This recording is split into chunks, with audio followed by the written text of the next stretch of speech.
معجزة الله الكبرى عن سر الكون يحدثنا. بسم الله الرحمن الرحيم.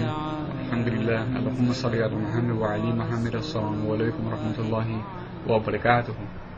I'm making this video at the request of some brothers and sisters who had asked me to, explaining why it is that I became a Shia Muslim and why after 4 years I decided to reject Sunni Islam. I'm just going to go through some of the main reasons. I don't want to make the video too long. The main reason, in fact the two main reasons, are based on a single hadith, and this hadith is located within Sahih Muslim. It's in book 31, it's hadith number 59 and 20. The Prophet Muhammad sallallahu alaihi wasallam, he says, I am leaving among you two weighty things, the one being the book of Allah, in which there is right guidance and light, so hold fast to the book of Allah and adhere to it. He exhorted to hold fast to the book of Allah and then said, the second are the members of my household, Ahlul Bayt.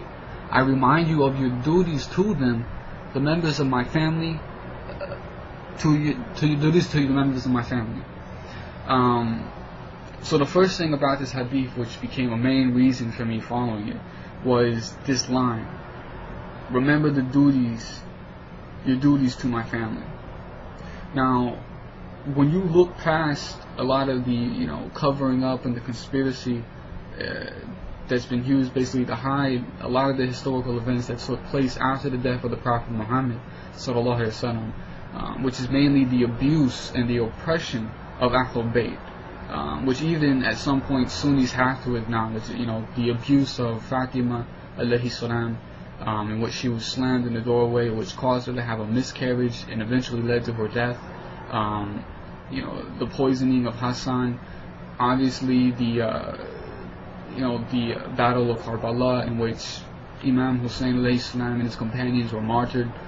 Later on, you'll notice that every single one of the imams that followed that died unnatural death, meaning they either died by bloodshed or they died by poisoning.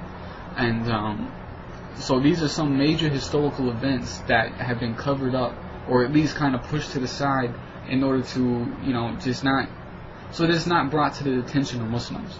So for the Prophet Muhammad sallallahu alaihi wasallam to be telling us, remember your duties to Ahlul Bayt, but yet we're ignoring all these fundamental parts of our history for the sake of avoiding fitna, this had a major